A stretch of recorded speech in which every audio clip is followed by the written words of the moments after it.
കാണുന്നുണ്ടല്ലോ അല്ലെ?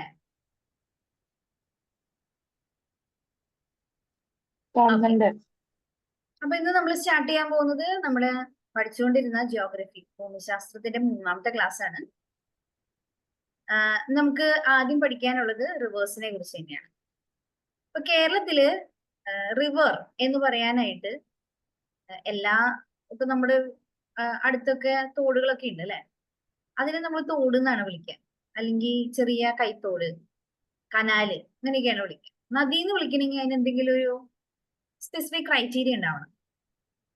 അങ്ങനെ കേരള സർക്കാർ നദി എന്ന് സ്പെസിഫൈ ചെയ്യാൻ വേണ്ടിയിട്ട് കൊണ്ടുവന്നിരിക്കുന്ന ഒരു ക്രൈറ്റീരിയനെ കുറിച്ച് നമുക്ക് ആദ്യം പറയാൻ പോകും. അപ്പൊ 1974 കേരള സർക്കാരിന്റെ വിജ്ഞാപന പ്രകാരം 15 കിലോമീറ്ററോ അതിൽ കൂടുതലോ നീളമുള്ള ജലപ്രവാഹങ്ങളെയാണ് കേരളത്തിൽ നദിയായിട്ട് കണക്കാക്കുന്നത്. അപ്പൊ കുറഞ്ഞത് 15 കിലോമീറ്റർ എങ്കിലും നീളം ഉണ്ടെങ്കിൽ മാത്രമേ നമ്മൾ അതിനെ എന്തെന്ന് വിളിക്കുള്ളൂ? നദി എന്ന് വിളിക്കുള്ളൂ. അല്ലെങ്കിൽ അത് ചെറിയ തോടുകളിൽ നിന്നോ ജലപ്രവാഹങ്ങളിൽ നിന്നൊക്കെയാണ് അതിന് പേര് വരുന്നത്. അങ്ങനെ ഈ ഒരു ക്രൈറ്റീരിയ സാറ്റിസ്ഫൈ ചെയ്യുന്ന കേരളത്തിലെ ടോട്ടൽ നദികളുടെ എണ്ണം 44 ആണ്. അതില് പടിഞ്ഞാറോട്ട് ഒഴുകി അറബിക്കടലിൽ ചേരുന്ന നദികളുടെ എണ്ണം 41 ആണ്. ബാക്കി 3 നദികൾ കിഴക്കോട്ടാണ് ഒഴുകുന്നത്. കിഴക്കോട്ട് ഒഴുകി തമിഴ്നാടോ കർണാടകയോ ഇതിലേതെങ്കിലും സംസ്ഥാനങ്ങളിലേക്ക് ചേരുകയാണ് ബാക്കി 3 നദികൾ. ഇതുവരെ പറഞ്ഞത് ക്ലിയർ ആണെന്ന് വിചാരിക്കും. 1974 കേരള സർക്കാരിന്റെ വിജ്ഞാപനം പ്രകാരം 15 കിലോമീറ്ററോ അതിൽ കൂടുതലോ നീളമുള്ള ജലപ്രവാഹങ്ങളെയാണ് കേരളത്തിൽ നദിയായിട്ട് പരിഗണിക്കുന്നത്. കേരളത്തിൽ ടോട്ടൽ എത്ര നദികളുള്ളത്? 44. ടോട്ടൽ 44. അതിൽ പടിഞ്ഞാറോട്ട് ഒഴുകി അറബിക്കടലിൽ ചേരുന്ന നദികൾ എത്രയുണ്ട്? 41. കിഴക്കോട്ട് ഒഴുകി ഒന്നുകിൽ തമിഴ്നാട് അല്ലെങ്കിൽ കർണാടക, അങ്ങനെ മറ്റ് സംസ്ഥാനങ്ങളിലേക്ക് ഒഴുകി ചേരുന്ന നദികൾ 3 ആണ്. ഇനി ഈ പറഞ്ഞ 44 നദികളിൽ 100 കിലോമീറ്ററിനേക്കാൾ കൂടുതൽ നീളമുള്ള 11 നദികളാണുള്ളത്. നദികൾ മലിനമാക്കുന്നവർക്ക് 3 വർഷം വരെ തടവും 2 ലക്ഷം രൂപ പിഴയും ഏർപ്പെടുത്തി കേരള സർക്കാർ ഒരു ബില്ല് പാസ്സാക്കിയിരുന്നു. അത് ചോദിക്കാറുണ്ട്. നദികൾ മലിനമാക്കുന്നവർക്ക് 3 വർഷം വരെ തടവും 2 ലക്ഷം രൂപ പിഴയും ഏർപ്പെടുത്തി ബില്ല് പാസ്സാക്കിയ സംസ്ഥാനമാണ് കേരളം. ഇനി നമുക്ക് ആ നദികളുടെ കുറച്ച് പ്രത്യേകതകളിലേക്ക് കിടക്കാം. കേരളത്തിന്റെ വടക്കേ അറ്റത്തുള്ള നദി, അതിന്റെ പേര് മഞ്ചേശ്വരം. വടക്കേ അറ്റം എന്ന് പറഞ്ഞാൽ ഏത് ജില്ലയാണ് വരാ? കേരളത്തിന്റെ വടക്കേ അറ്റം കാസർഗോഡ്. അപ്പൊ മഞ്ചേശ്വരം പുഴ കാസർഗോഡ് ഉള്ളതാണ്. കേരളത്തിന്റെ വടക്കേ അറ്റത്തെ നദിയാണ് മഞ്ചേശ്വരം പുഴ. കേരളത്തിന്റെ തെക്കേ അറ്റത്തെ നദി നെയ്യാർ. തെക്കേ അറ്റം എന്ന് പറയുമ്പോ ഏത് ജില്ലയായിരിക്കും? തിരുവനന്തപുരം ജില്ലയിൽ. ശരി. കേരളത്തിലെ ഏറ്റവും വലിയ നദി ഏതാ? പെരിയാർ. പെരിയാറിന്റെ നീളടക്കം നമുക്കൊന്ന് അറിയണം. 244 കിലോമീറ്റർ ആണ് പെരിയാറിന്റെ നീളം. ഓക്കെ. ഇനി കേരളത്തിലെ ഏറ്റവും ചെറിയ നദി മഞ്ചേശ്വരം പുഴയാണ്. നമ്മൾ പറഞ്ഞിട്ടുണ്ടായിരുന്നു ക്രൈറ്റീരിയ, നദി എന്ന് വിളിക്കാനുള്ള ക്രൈറ്റീരിയ മിനിമം എത്ര കിലോമീറ്റർ വേണം എന്നാണ്?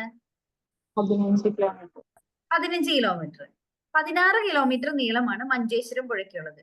അപ്പോൾ ഏറ്റവും വടക്കേ അറ്റത്തുള്ള മഞ്ചേശ്വരം പുഴയാണ് കേരളത്തിലെ ഏറ്റവും ചെറിയ നദി. ഓക്കെ. ഇനി കിഴക്കോട്ടൊഴുകുന്ന 3 നദികളാണ് കേരളത്തിനുള്ളത്. ഏതൊക്കെയാ 3 എണ്ണം? കിഴക്കോട്ടൊഴുകുന്ന 3 നദികൾ പരിചയമുണ്ടോ? കബനി, ഭവാനി, പാമ്പാർ. ഈ ഓർഡർ തന്നെയാണ് ഈ കിഴക്കോട്ടൊഴുകുന്ന നദികളുടെ നീളത്തിന്റെ ഓർഡർ. കബനിക്കാണ് കിഴക്കോട്ടൊഴുകുന്ന നദികളിലെ ഏറ്റവും നീളം കൂടുതൽ. അത് കഴിഞ്ഞ് ഭവാനി. ദെൻ കിഴക്കോട്ടൊഴുകുന്ന നദികളിലെ ഏറ്റവും ചെറിയ നദി ഏതാണ്? പാമ്പാറാണ്. ഓക്കെ. അപ്പൊ കിഴക്കോട്ടൊഴുകുന്ന നദികളിലെ ഏറ്റവും നീളം കൂടിയ നദി കബനി, അത് കഴിഞ്ഞാൽ ഭവാനി, ദെൻ ഏറ്റവും നീളം കുറഞ്ഞ നദി പാമ്പാർ. ഓക്കെ. ഇനി കടലിൽ പതിക്കുന്ന കേരളത്തിലെ ഏറ്റവും ചെറിയ നദിയാണ് രാമപുരം നദി. ചില നദികള് കായലിലോട്ടായിരിക്കും ചേരാം, ചില നദികള് മറ്റു നദികളിലായിരിക്കും ചേരാം. അങ്ങനെയൊക്കെ നോക്കിക്കഴിഞ്ഞുമ്പോ കടലിൽ വന്ന് ചേരുന്ന ഏറ്റവും ചെറിയ നദി എന്നറിയപ്പെടുന്നത് രാമപുരം നദിയാണ്. അതിന്റെ നീളം 19 കിലോമീറ്റർ ആണ്. അപ്പൊ നമ്മൾ പറഞ്ഞതില് ഏറ്റവും നീളം കൂടിയ നദി ഏതായിരുന്നു? പെരിയാർ. പെരിയാർ. ഏറ്റവും ചെറിയ നദി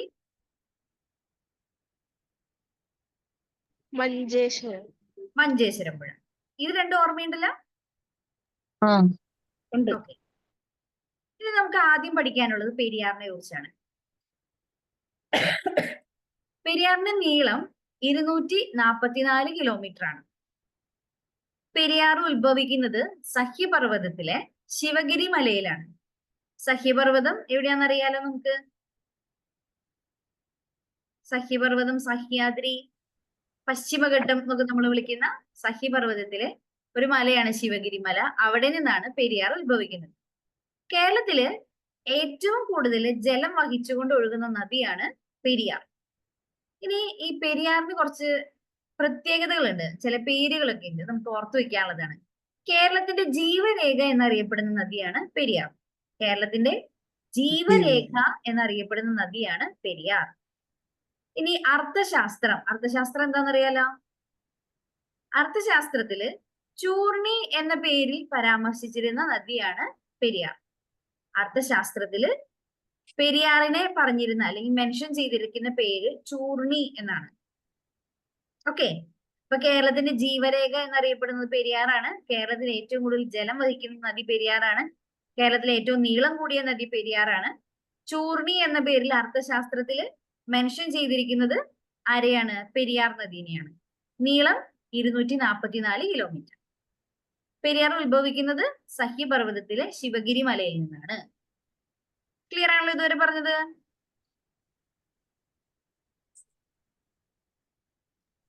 അതെ.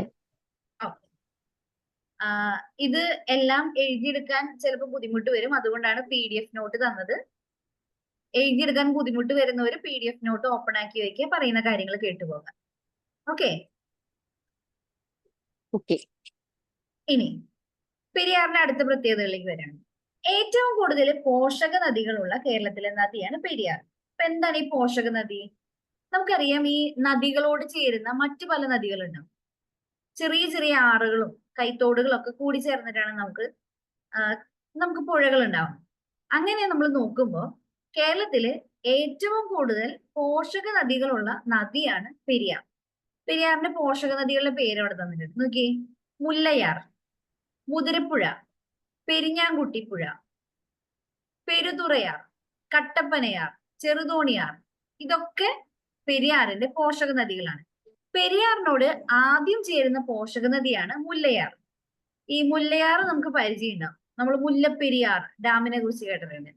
ഈ മുല്ലപ്പെരിയാർ ഡാം പെരിയാറിന്റെയും മുല്ലയാറിന്റെയും സംഗമ സ്ഥാനത്ത് സ്ഥിതി ചെയ്യുന്ന ഡാമാണ്. ഓക്കെ. അപ്പൊ പെരിയാറിനോട് ആദ്യം ചേരുന്ന പോഷക നദിയാണ് മുല്ലയാർ. ഈ മുല്ലയാറും പെരിയാറും കൂടിച്ചേരുന്ന ഭാഗത്ത് സ്ഥിതി ചെയ്യുന്ന ഡാമാണ് മുല്ലപ്പെരിയാർ ഡാം. ക്ലിയർ ആണല്ലോ? ഇപ്പൊ കേരളത്തിലെ ഏറ്റവും കൂടുതൽ പോഷക നദികളുള്ള കേരളത്തിലെ നദിയാണ് പെരിയാർ എന്ന് പറയുന്നത്. പെരിയാറിനോട് ആദ്യം ചേരുന്ന പോഷക നദി ഏതാണ്? മുല്ലയാറാണ്. മുല്ലയാറും പെരിയാറും സംഗമിക്കുന്ന സ്ഥലത്ത് പണിതിരിക്കുന്ന ഡാമിന്റെ പേരാണ് മുല്ലപ്പെരിയാർ ഡാം. ഓക്കെ ആണല്ലോ? മുല്ലപ്പെരിയാർ തർക്ക വിഷയമായതുകൊണ്ട് നമ്മൾ കുറച്ചെങ്കിലും കേട്ടിട്ടുള്ള പേരായിരിക്കും മുല്ലപ്പെരിയാർ എന്നുള്ളത്, അല്ലെ? ശരി. നമ്മൾ അർത്ഥശാസ്ത്രത്തില് ചൂർണി എന്ന പേരിലാണ് പെരിയാർ അറിയപ്പെടുന്നതെന്ന് പറഞ്ഞു.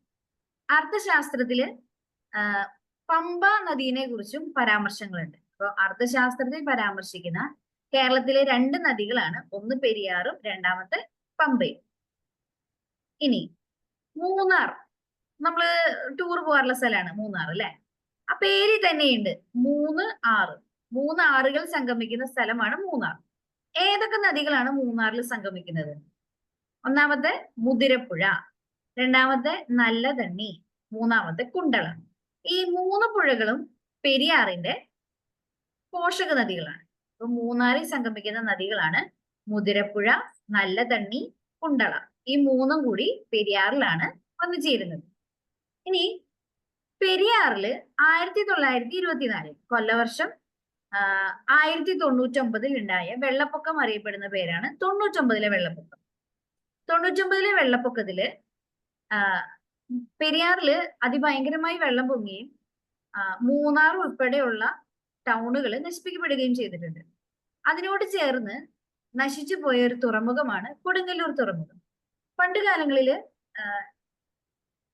വാസ്കോഡഗാമയൊക്കെ വരുന്നതിന് മുൻപ് ഉൾപ്പെടെ അത്യാവശ്യം ഫേമസ് ആയി കേരളത്തിൽ അറിയപ്പെട്ടിരുന്ന തുറമുഖമാണ് കൊടുങ്ങല്ലൂര്. ഈ പെരിയാറില് ഉണ്ടായ 1341-ലെ വെള്ളപ്പൊക്കത്തെ തുടർന്നാണ് കൊടുങ്ങല്ലൂർ തുറമുഖം നശിച്ചുപോയത്. ഓക്കെ, പെരിയാറില് 1924 എന്ന് പറഞ്ഞാൽ കൊല്ലവർഷം 1099 ഉണ്ടായ വെള്ളപ്പൊക്കം അറിയപ്പെടുന്ന പേരാണ് 99-ലെ വെള്ളപ്പൊക്കം.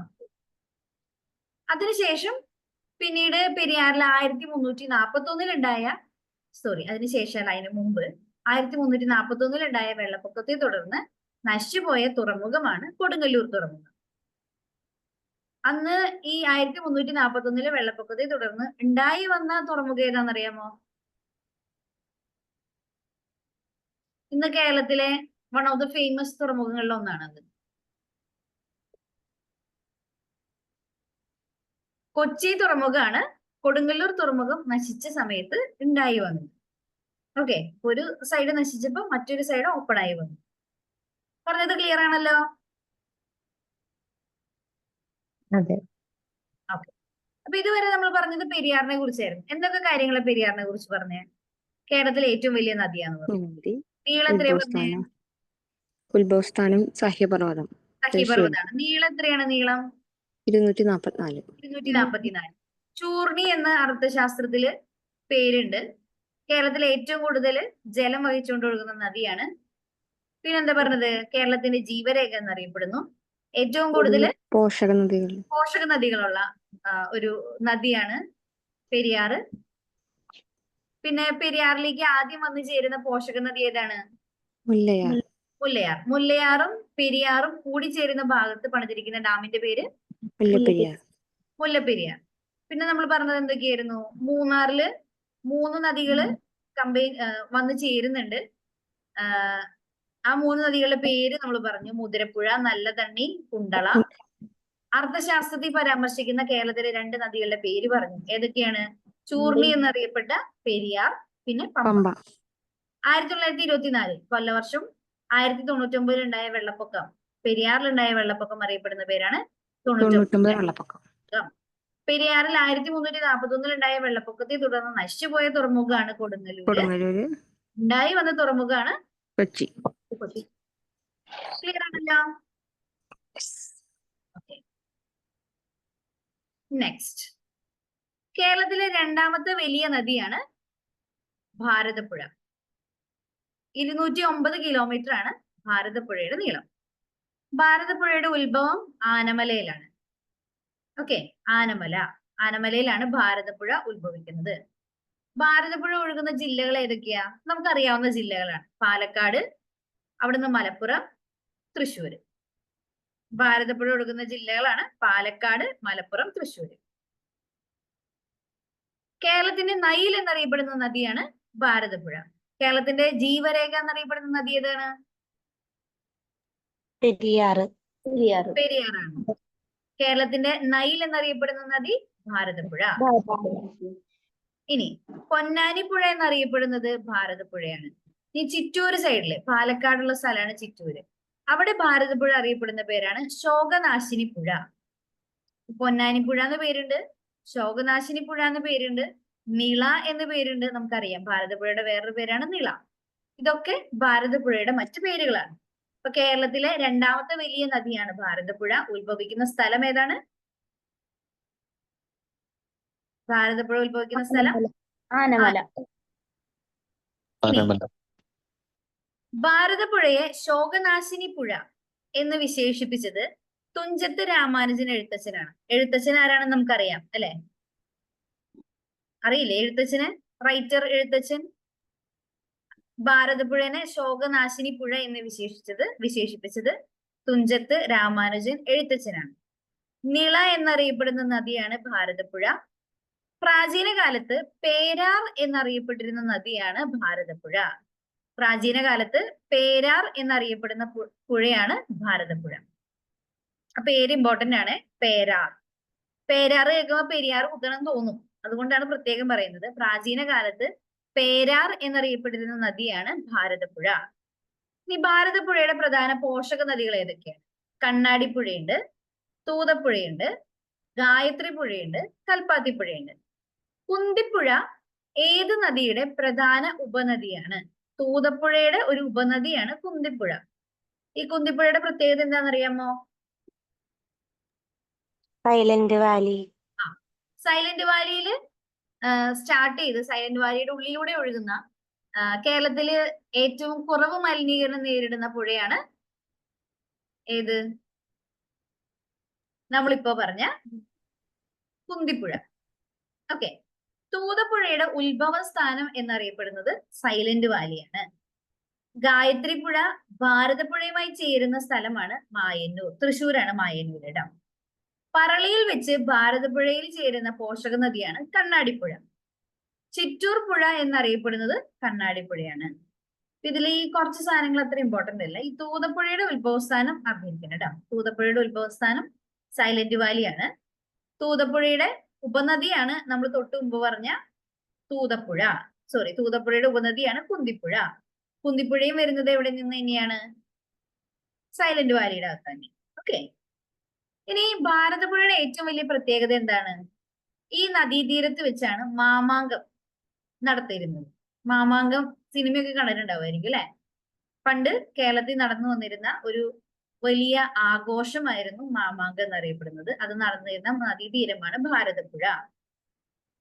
ഇനി കേരളത്തിലെ ആദ്യത്തെ ഉരുക്ക് തടയണ നിർമ്മിച്ചിരിക്കുന്നത് ഭാരതപ്പുഴയിലാണ്. പാലക്കാട് ജില്ലയിലെ മാനന്നൂരിനെയും തൃശ്ശൂർ ജില്ലയിലെ പൈങ്കുളത്തെയും ബന്ധിപ്പിച്ചുകൊണ്ടാണ് കേരളത്തിലെ ആദ്യത്തെ ഉരുക്ക് തടയണ നിർമ്മിച്ചത്. ഭാരതപ്പുഴ വന്നു പതിക്കുന്നത് അറബിക്കടലിലാണ്. ഭാരതപ്പുഴ അറബിക്കടലിനോട് ചേരുന്ന സ്ഥലമാണ് പൊന്നാനി. പൊന്നാനി കേട്ടിട്ടുണ്ടല്ലോ. പൊന്നാനി ഏത് ജില്ലയാ? മലപ്പുറം ജില്ലയാണ്. ഈ പൊന്നാനി എന്ന് പറയുന്ന സ്ഥലത്ത്, അറബിക്കടലിനോട് ഭാരതപ്പുഴ ചേരുന്ന സ്ഥലത്ത് ഒരു അഴിമുഖമാണ്. ഈ അഴിമുഖത്ത് സ്ഥിതി ചെയ്യുന്ന മത്സ്യബന്ധന തുറമുഖമാണ് പൊന്നാനി തുറമുഖം. ഓക്കെ. ഭാരതപ്പുഴയുടെ അഴിമുഖത്ത് എന്ന് പറഞ്ഞ അറബിക്കടലിനോട് ചേരുന്ന ഭാഗത്ത് കാണുന്ന മത്സ്യബന്ധന തുറമുഖത്തിന്റെ പേരാണ് പൊന്നാനി തുറമുഖം. ക്ലിയർ ആണെന്ന് വിചാരിക്കുന്നു. ക്ലിയർ ആണ്. ഓക്കെ. ഇനി നിളയുടെ കഥാകാരൻ എന്നറിയപ്പെടുന്നത് ആരാണ്? MT വാസുദേവൻ നായരാണ്. നിളയുടെ കഥാകാരൻ MT വാസുദേവൻ നായർ. നിളയുടെ കവിയുണ്ട്. നിളയുടെ കവി എന്നറിയപ്പെടുന്നത് P കുഞ്ഞിരാമൻ നായർ. ഓക്കെ. നിളയുടെ കഥാകാരൻ എന്നറിയപ്പെടുന്നത് MT വാസുദേവൻ നായർ. നിളയുടെ കവി എന്നറിയപ്പെടുന്നത് P കുഞ്ഞിരാമൻ നായർ. ഇത് രണ്ടും ചോദിച്ചു കണ്ടിട്ടുള്ള ചോദ്യമാണ്. അങ്ങനെയുള്ള മാറി കുത്താനും ചാൻസ് ഉണ്ട്. അതുകൊണ്ട് ഒന്ന് ശ്രദ്ധിച്ചു വായിക്കണേ. നിളയുടെ കഥാകാരൻ, കഥ എഴുതുന്നത് MT വാസുദേവൻ നായർ. കവിത എഴുതുന്ന നിളയുടെ കവി എന്നറിയപ്പെടുന്നത് P കുഞ്ഞിരാമൻ നായർ. ഓക്കെ. ഇനി തിരുനാവായ എന്ന് പറയുന്ന സ്ഥലത്തിന്റെ പ്രത്യേകത എന്താ? മാമാങ്കവുമായി ബന്ധപ്പെട്ട് നമ്മൾ തിരുനാവായ കേട്ടിട്ടുണ്ട്. പിന്നെ അതല്ലാതെ ഈ ചിതാഭസ്മം ഒക്കെ നിമഞ്ജനം ചെയ്യുന്ന ഒരു സ്ഥലം കൂടിയാണ് തിരുനാവായ. തിരുനാവായയിൽ വെച്ചിട്ടാണ് ഗാന്ധിജി, ജവഹർലാൽ നെഹ്റു, ലാൽ ബഹദൂർ ശാസ്ത്രി ഇവരുടെയൊക്കെ ചിതാഭസ്മം ഭാരതപ്പുഴയിൽ നിമഞ്ജനം ചെയ്തത്. ഇപ്പൊ ഗാന്ധിജി, ജവഹർലാൽ നെഹ്റു, ലാൽ ബഹദൂർ ശാസ്ത്രി തുടങ്ങിയവരുടെയൊക്കെ ചിതാഭസ്മം ഭാരതപ്പുഴയിൽ നിമഞ്ജനം ചെയ്തത് തിരുനാവായയിൽ വെച്ചിട്ടാണ്. ഓക്കെ. ഇനി മേൽപ്പത്തൂർ നാരായണ ഭട്ടതിരിയുടെ ജന്മസ്ഥലമാണ് തിരുനാവായ. അപ്പൊ ആരാണ് ഈ മേൽപ്പത്തൂർ നാരായണ ഭട്ടതിരി? നാരായണീയം രചിച്ച ആളാണ് മേൽപ്പത്തൂർ നാരായണ ഭട്ടതിരി. ഇനി കുഞ്ചൻ നമ്പ്യാരുടെ ജന്മസ്ഥലമായ കിള്ളിക്കുറിശിമംഗലം, അത് സ്ഥിതി ചെയ്യുന്നത് ഭാരതപ്പുഴയുടെ തീരത്താണ്. പിന്നെ നമുക്കറിയാം ചെറുതുരുത്തിയിലെ കേരള കലാമണ്ഡലം സ്ഥിതി ചെയ്യുന്നത് ഭാരതപ്പുഴയുടെ തീരത്താണ്. അപ്പൊ നാരായണീയം രചിച്ച മേൽപ്പത്തൂർ നാരായണ ഭട്ടതിരിയുടെ ജന്മസ്ഥലമാണ് തിരുനാവായ. തിരുനാവായ എന്ന് പറയുന്നത് ഭാരതപ്പുഴയുടെ തീരം തന്നെയാണ്. കുഞ്ചൻ നമ്പ്യാരുടെ ജന്മസ്ഥലമായ കിള്ളിക്കുറിശിമംഗലം സ്ഥിതി ചെയ്യുന്ന നദീതീരം ഭാരതപ്പുഴയാണ്. ചെറുതുരുത്തിയിലുള്ള കേരള കലാമണ്ഡലം സ്ഥിതി ചെയ്യുന്നതും ഭാരതപ്പുഴയുടെ തീരത്താണ്. ക്ലിയർ ആണല്ലോ?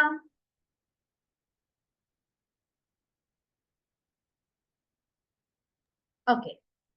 ഭാരതപ്പുഴയിലെ നമുക്ക് പഠിക്കാനുള്ള ലാസ്റ്റ് ടോപ്പിക് ആണിത്, ലാസ്റ്റ് പോയിന്റ് ആണിത്. മിനി പമ്പ പ്രൊജക്ട് ഏത് നദിയുമായി ബന്ധപ്പെട്ടിരിക്കുന്നു? ഭാരതപ്പുഴയുമായി ബന്ധപ്പെട്ടിട്ടുള്ള ഒരു പ്രൊജക്റ്റ് ആണ് മിനി പമ്പ പ്രൊജക്ട്. ഈ നിങ്ങള് കോഴിക്കോട് യൂണിവേഴ്സിറ്റിക്കൊക്കെ പോകുമ്പോൾ കുറ്റിപ്പുറം പാലത്തിന് സമീപം മിനി പമ്പ പ്രൊജക്ട് എന്ന് പറഞ്ഞിട്ടൊരു സൈഡ് ഏരിയ ഒക്കെ കാണാം. ഭാരതപ്പുഴയുടെ തീരത്ത് മലപ്പുറം ജില്ലയിലെ കുറ്റിപ്പുറം പാലത്തിന് സമീപമുള്ള സ്നാനഘട്ടത്തെ ഔദ്യോഗികമായി ശബരിമല ഇടത്താവളമായി പ്രഖ്യാപിച്ചിട്ടുണ്ട്. ഇതിനെയാണ് മിനി പമ്പ എന്ന് പറയുന്നത്. ശബരിമലയ്ക്ക് പോകുന്ന ആളുകൾക്ക് കുളിക്കാനൊക്കെ സൗകര്യത്തിനുള്ള സ്നാനഘട്ടമായിട്ട് കുറ്റിപ്പുറം പാലത്തിന് സമീപം ഒരുക്കിയിട്ടുണ്ട്. അതിനെയാണ് മിനി പമ്പ എന്ന് പറയുന്നത് കേട്ടോ. മിനി പമ്പ എന്നറിയപ്പെടുന്ന പ്രോജക്റ്റ് എന്തുമായിട്ട് ബന്ധപ്പെട്ടിരിക്കുന്നതാണ്? ഭാരതപ്പുഴയുമായി ബന്ധപ്പെട്ടിരിക്കുന്നതാണ്. അപ്പൊ ഇതുവരെ നമ്മൾ ഭാരതപ്പുഴയെ കുറിച്ച് എന്തൊക്കെ കാര്യങ്ങൾ പറഞ്ഞു? കേരളത്തിലെ രണ്ടാമത്തെ നീളം കൂടിയ നദിയാണ്. എത്ര മീറ്റർ നീളം? 209 മീറ്റർ ആണ് നീളം. പിന്നെന്തൊക്കെയാ പറഞ്ഞ ഭാരതപ്പുഴയെ കുറിച്ച്? ആനമലയിൽ ഉത്ഭവം. ആനമലയിൽ ഉത്ഭവിക്കുന്നു. പാലക്കാട്, മലപ്പുറം, തൃശ്ശൂർ ജില്ലകളിൽ കൂടെ ഒഴുകുന്നു. കേരളത്തിന്റെ നൈൽ എന്നറിയപ്പെടുന്നു. നിള എന്നറിയപ്പെടുന്നു. പൊന്നാനിപ്പുഴ എന്നറിയപ്പെടുന്നു. ശോകനാശിനി പുഴ എന്നറിയപ്പെടുന്നു. ശോകനാശിനി പുഴ എന്ന് വിശേഷിപ്പിച്ചത് ആരാണ്? തുഞ്ചത്ത് രാമാനുജൻ എഴുത്തച്ഛനാണ്. പ്രാചീന കാലത്ത് ഭാരതപ്പുഴ അറിയപ്പെട്ടിരുന്ന പേരാണ് പേരാർ. ഭാരതപ്പുഴയുടെ പോഷക നദികളുടെ പേരുകൾ ജസ്റ്റ് ഒന്ന് നോക്കി വെച്ചാൽ മതി. കുന്തിപ്പുഴ ഏത് നദിയുടെ പ്രധാന ഉപനദിയാണ്? തൂതപ്പുഴയുടെ ഉപനദിയാണ്. തൂതപ്പുഴ ഉത്ഭവിക്കുന്നത് സൈലന്റ് വാലിയിൽ നിന്നാണ്.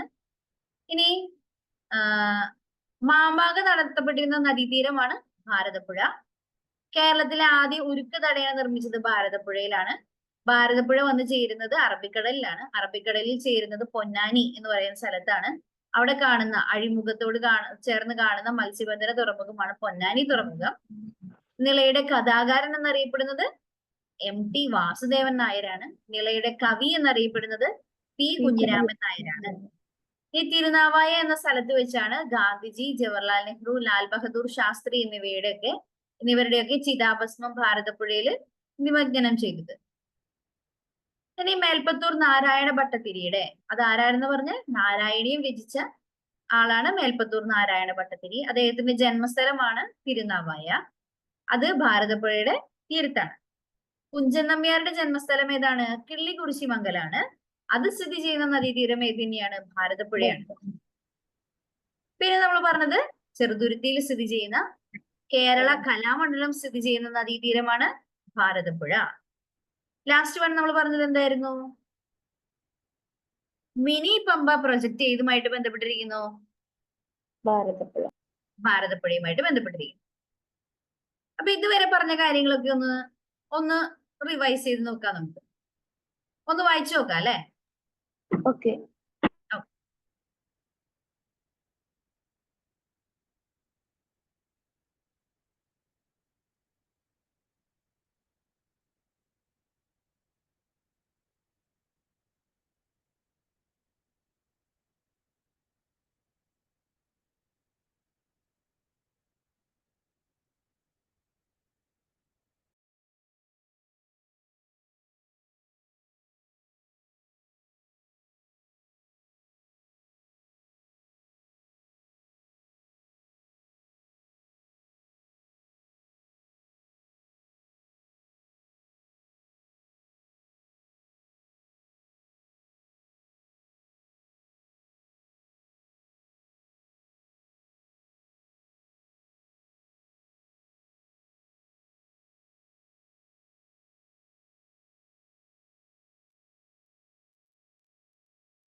ഒന്ന് ഓടിച്ചു നോക്കിയെത്തിയെങ്കിൽ നമുക്ക് അടുത്ത നദിയിലേക്ക് കിടക്കാം.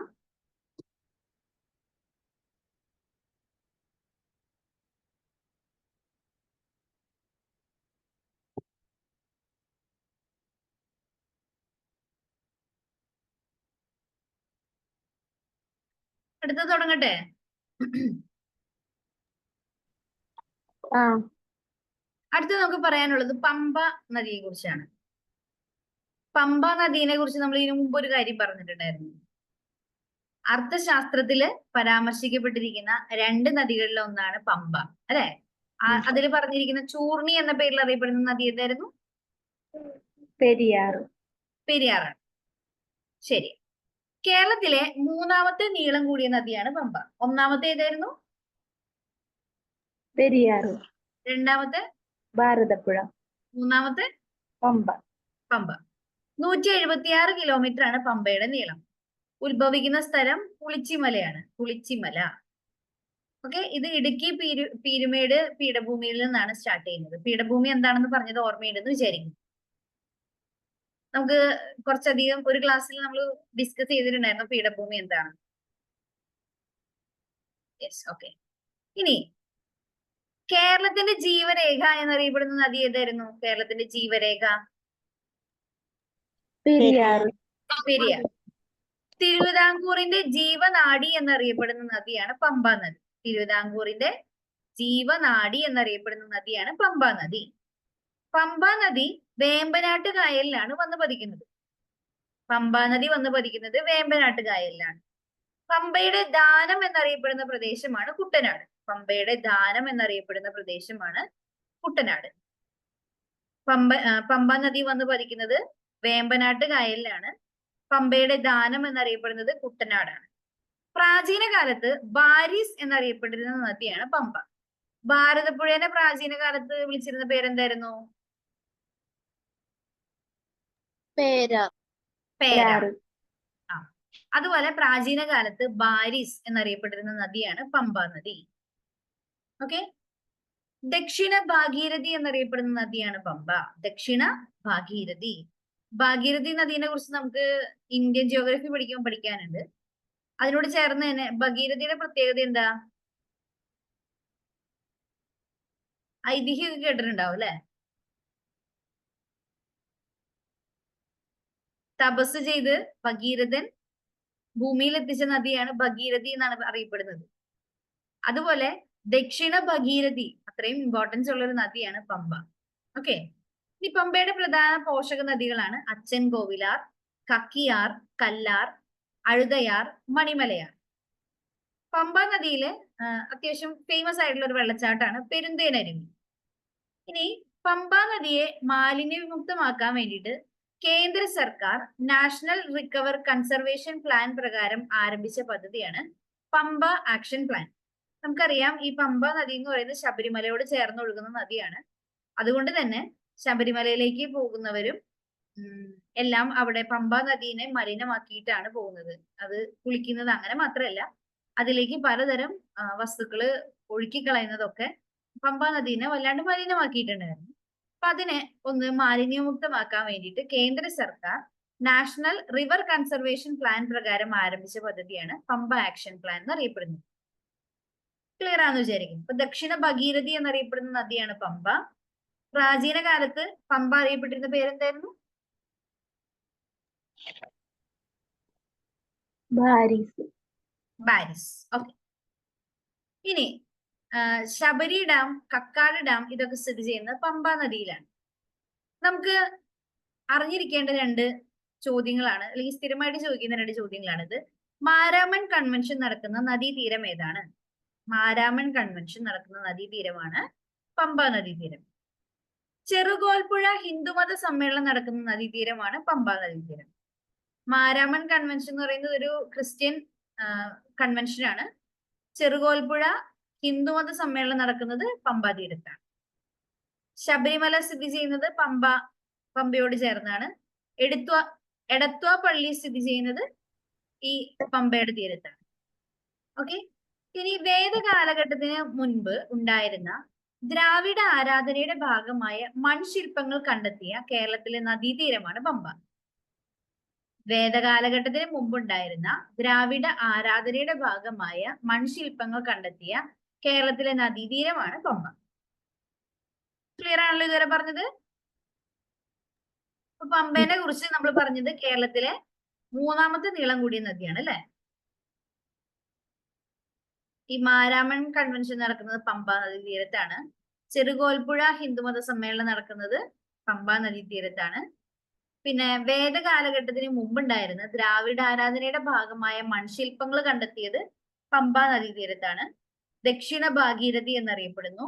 പമ്പ ആക്ഷൻ പ്ലാൻ എന്തായിരുന്നു? പമ്പാ നദിയെ മാലിന്യമുക്തമാക്കാൻ വേണ്ടിയിട്ട് കേന്ദ്ര സർക്കാർ നാഷണൽ റിവർ കൺസർവേഷൻ പ്ലാൻ പ്രകാരം കൊണ്ടുവന്ന പദ്ധതിയാണ് പമ്പ ആക്ഷൻ പ്ലാൻ. പിന്നെന്താ പറഞ്ഞത്? തിരുവിതാംകൂറിന്റെ ജീവനാഡി എന്നറിയപ്പെടുന്നത് പമ്പയാണ്. പമ്പാ നദി പതിക്കുന്നത് എവിടെയാണ്? വേമ്പനാട്ട് കായലിലാണ്. പമ്പയുടെ ദാനം എന്നറിയപ്പെടുന്ന പ്രദേശം ഏതാണ്? കുട്ടനാടാണ്. പ്രാചീന കാലത്ത് പമ്പാ നദി അറിയപ്പെട്ടിരുന്ന പേരാണ് ബാരിസ്. ഇത്തരം കാര്യങ്ങളാണ് നമുക്ക് പമ്പാ നദീനെ കുറിച്ച് പറയാനുള്ളത്. ക്ലിയർ ആണോ? ഓക്കെ. നമ്മള് പെരിയാറിനെ അല്ല ഭാരതപ്പുഴയെ കുറിച്ച് പറഞ്ഞപ്പോ ഏറ്റവും കുറവ് മലിനീകരിക്കപ്പെട്ട കേരളത്തിലെ നദി എന്നറിയപ്പെടുന്നത് ഏതാന്ന് പറഞ്ഞത്? കുന്തിപ്പുഴ. കുന്തിപ്പുഴ. കേരളത്തിലെ ഏറ്റവും മലിനീകരിക്കപ്പെട്ട നദി എന്നറിയപ്പെടുന്ന നദിയാണ് ചാലിയാർ. ഓക്കെ. കേരളത്തിലെ 4ാമത്തെ നീളം കൂടിയ നദിയാണ് ചാലിയാർ കേട്ടോ. ഇത് ഉത്ഭവിക്കുന്നത് ഇളമ്പലേരി കുന്ന്, വയനാട്ടിലുള്ള കുന്നുകളിൽ നിന്നാണ്. ഇതിലേക്ക് പല പല പോഷക നദികൾ വന്ന് ചേരുന്നുണ്ട്. ചാലിയാറിന് മറ്റു പല പേരുകളും ഉണ്ട്. ഇപ്പൊ നോക്കിയേ, കല്ലായിപ്പുഴ, ബേപ്പൂർ പുഴ, ചൂലിക നദി എന്നൊക്കെ അറിയപ്പെട്ടിരുന്ന നദിയാണ് ചാലിയാർ. ഇനി ഇതിന്റെ പ്രധാന പോഷക നദികള് ഇരുവഞ്ഞിപ്പുഴ. ഇരുവഞ്ഞിപ്പുഴ കേട്ടിട്ടുണ്ടാവില്ല, നമ്മൾ സിനിമയിൽ കേട്ടിട്ടില്ലേ? ഇരുവഞ്ഞിപ്പുഴ അറബിക്കടലിനുള്ളതാണെങ്കിൽ ഡയലോഗ് ഇല്ലേ, അതിലെ ഇരുവഞ്ഞിപ്പുഴയാണ് ഇവിടെയും പറയുന്നത് കേട്ടോ. ചെറുപുഴ, കരിമ്പുഴ, പുന്നപ്പുഴ, ചാലിപ്പുഴ ഇതൊക്കെ ചാലിയാറിന്റെ പോഷക നദികളാണ്. ഈ ചാലിയാർ ഒഴുകി വരുന്നത് വയനാട്, മലപ്പുറം, കോഴിക്കോട് ജില്ലകളിൽ കൂടെയാണ്. വയനാട്, മലപ്പുറം, കോഴിക്കോട് ജില്ലകളിൽ കൂടെ. ചാലിയാർ അറബിക്കടലുമായി ചേരുന്നത് ബേപ്പൂര് വെച്ചിട്ടാണ്. ബേപ്പൂര് വെച്ചിട്ട് കേട്ടോ. പണ്ട് ചാലിയാറിലെ വെള്ളത്തിൽ നിന്ന് അല്ലെങ്കിൽ ആ മണ്ണിൽ നിന്ന് സ്വർണത്തിന്റെ തരികൾ കണ്ടെത്തിയിരുന്നു. ഇപ്പൊ കേരളത്തിലെ സ്വർണ്ണ നിക്ഷേപം കണ്ടെത്തിയിട്ടുള്ള നദീതീരമാണ് ചാലിയാർ. ഇപ്പൊ നദിയില് സ്വർണ്ണ നിക്ഷേപം വളരെ കുറവാണ്. പക്ഷെ ഇനീഷ്യൽ സ്റ്റേജിൽ പണ്ട് കാലങ്ങളിലൊക്കെ ഇഷ്ടംപോലെ സ്വർണ്ണ നിക്ഷേപം ചാലിയാറിലെ മണ്ണിൽ നിന്ന് കണ്ടെത്തിയിട്ടുണ്ട്. കേരളത്തില് വായു ജല മലിനീകരണത്തിനെതിരെ ആദ്യമായി നടന്ന മൈക്ക് ആരോ ഓണാക്കി വെച്ചിട്ടുണ്ട്, ഒന്ന് മ്യൂട്ട് ചെയ്യണേ. കേരളത്തിലെ വായു ജല മലിനീകരണത്തിനെതിരെ നടന്ന ആദ്യ സംഘടിത പ്രക്ഷോഭമാണ് ചാലിയാർ പ്രക്ഷോഭം. ചാലിയാർ സംരക്ഷണ സമിതിയുടെ സ്ഥാപക നേതാവാണ് KA റഹ്മാൻ. അപ്പൊ എന്താണ് ഈ ചാലിയാർ പ്രക്ഷോഭം എന്ന് അറിയുന്നത് അല്ലെ? ഞാൻ പറഞ്ഞിട്ടുണ്ടായിരുന്നു, ചാലിയാർ നദിയാണ് കേരളത്തിലെ ഏറ്റവും മലിനീകരിക്കപ്പെട്ട നദി എന്നറിയപ്പെടുന്നത്. ഈ ചാലിയാറിന്റെ തീരത്തുണ്ടായിരുന്ന ഒരു ഫാക്ടറിയാണ് ഗ്വാളിയാർ റയോൺസ് മാവൂർ. അത് റയോൺസ് എന്ന് പറഞ്ഞാൽ അറിയാലോ, ഒരു ക്ലോത്തിങ് ഫാക്ടറിയാണ്. അവിടെ ഫാക്ടറിയിൽ ഉപയോഗിക്കുന്ന വെള്ളം മൊത്തം അവർ ചാലിയാറിലേക്ക് ഒഴുക്കി വിട്ടിരുന്നു. അപ്പൊ അതിന്റെ ഫലമായിട്ട് ചാലിയാറിലെ മത്സ്യങ്ങൾ മൊത്തം ചത്തുപൊങ്ങുകയും പുഴ ഭയങ്കരമായിട്ട് മലിനീകരിക്കപ്പെടുകയും ചെയ്തു. അപ്പൊ ഇതിനെതിരെയാണ് ചാലിയാറിലെ ഒരു ജലമലിനീകരണത്തിനെതിരെ അല്ലെങ്കിൽ വായു മലിനീകരണത്തിനെതിരെയൊക്കെ ആദ്യമായിട്ടൊരു സംഘടിത പ്രക്ഷോഭം നടക്കുന്നത്. അത് സ്റ്റാർട്ട് ചെയ്തത് KA റഹ്മാൻ എന്ന് പറയുന്ന ആളുടെ നേതൃത്വത്തിലാണ്. കേരളത്തിൽ ആദ്യമായിട്ട് വായു ജലമലിനീകരണത്തിനെതിരെ നടന്ന സംഘടിത പ്രക്ഷോഭമാണ് ചാലിയാർ പ്രക്ഷോഭം. ഈ ചാലിയാർ സംരക്ഷണ സമിതിയുടെ സ്ഥാപക നേതാവാണ് KA റഹ്മാൻ. മലിനീകരണത്തിന് കാരണമായ ഫാക്ടറിയാണ് ഗ്വാളിയാർ റയോൺസ് മാവൂർ. ഇനി കുഞ്ഞാലിമരയ്ക്കാർ ട്രോഫി വള്ളംകളി നടക്കുന്ന നദിയാണ് ചാലിയാർ. കേരളത്തിലെ മലിനീകരണം ഏറ്റവും കൂടിയ നദികളാണ് ചാലിയാർ, അത് കഴിഞ്ഞാൽ പെരിയാർ. ഇപ്പൊ പെരിയാറില് റീസെന്റ് പോലും പതഞ്ഞു പൊങ്ങുന്ന അവസ്ഥയും മീനുകൾ ചത്തുപൊങ്ങുന്ന അവസ്ഥയും ഒക്കെ നമ്മൾ കാണുന്നുണ്ട്. അതിനൊക്കെ കാരണം മലിനീകരണമാണ്. അങ്ങനെ ഒരു കാലത്ത് ഏറ്റവും അധികം മലിനീകരിക്കപ്പെട്ടിരുന്ന ഒരു നദിയാണ് ചാലിയാർ. ഇപ്പൊ കുറഞ്ഞിട്ടുണ്ട്. പക്ഷെ മലിനീകരണം ഏറ്റവും കൂടുതൽ നേരിടുന്ന നദികളിൽ ഒന്നാണ് ഇപ്പോഴും ചാലിയാറും പെരിയാറും. കേരളത്തിലെ മലിനീകരണം ഏറ്റവും കുറഞ്ഞ നദിയാണ് കുന്തിപ്പുഴ. ഈ കുന്തിപ്പുഴയുടെ പരിസരത്തൊന്നും മനുഷ്യരുടെ സഹവാസം ഇല്ലാത്തതുകൊണ്ടാണ് കുന്തിപ്പുഴ ഇപ്പോഴും നല്ല ക്ലീൻ വാട്ടർ ആയിട്ട് വരും. മനുഷ്യർ ചെന്ന് കഴിഞ്ഞാൽ നശിപ്പിക്കുകയായിരിക്കും. ഓക്കെ, ദെൻ നമുക്ക് അടുത്ത പഠിക്കാനുള്ളത് ചാലക്കുടി പുഴയെ കുറിച്ചാണ്. അപ്പൊ അതിനു മുമ്പ് നമുക്ക് ഇതുവരെ പറഞ്ഞ ചാലിയാറിനെ കുറിച്ച് ഒന്ന് റിവൈസ് ചെയ്യാം. ചാലിയാറ് കേരളത്തിലെ 4ാമത്തെ നീളം കൂടിയ നദിയാണ്. കല്ലായി പുഴ എന്നറിയപ്പെടുന്നു, ബേപ്പൂർ പുഴ എന്നറിയപ്പെടുന്നു, ചൂലിക നദി എന്നറിയപ്പെടുന്നു. പിന്നെ നമുക്ക് അറിയേണ്ടത് ഇത് ഒഴുകുന്ന ജില്ലകൾ വയനാട്, മലപ്പുറം, കോഴിക്കോടാണ്. അറബിക്കടലിൽ ചേരുന്നത് ബേപ്പൂര് വെച്ചിട്ടാണ്. ചാലിയാർ നദിയിൽ നിന്ന് സ്വർണ്ണ നിക്ഷേപങ്ങൾ കണ്ടെത്തിയിട്ടുണ്ട്. കേരളത്തിലെ ഏറ്റവും മലിനീകരിക്കപ്പെട്ട നദികളിൽ ഒന്നാണ് ചാലിയാറ്. കേരളത്തിലെ വായു ജല മലിനീകരണത്തിനെതിരെ നടന്ന ആദ്യ സംഘടിത പ്രക്ഷോഭം ചാലിയാർ പ്രക്ഷോഭമാണ്. ചാലിയാർ സംരക്ഷണ സമിതിയുടെ സ്ഥാപക നേതാവാണ് KA റഹ്മാൻ. ഈ ചാലിയാറിന്റെ മലിനീകരണത്തിന് കാരണമായ ഫാക്ടറിയാണ് ഗ്വാളിയാർ റയോൺസ്, മാവൂരുള്ളതാണ്. പിന്നെ മലിനീകരണം ഏറ്റവും കൂടിയ നദികൾ ചാലിയാറും പെരിയാറുമാണ്. മലിനീകരണം ഏറ്റവും കുറഞ്ഞ നദി കുന്തിപ്പുഴയാണ്. ഇതുവരെ പറഞ്ഞത് ക്ലിയർ ആണോ? ഒന്ന് ഓടിച്ചൊന്ന് വായിച്ചിട്ട് നമുക്ക് അടുത്ത സെക്ഷനിലേക്ക് കിടക്കാം.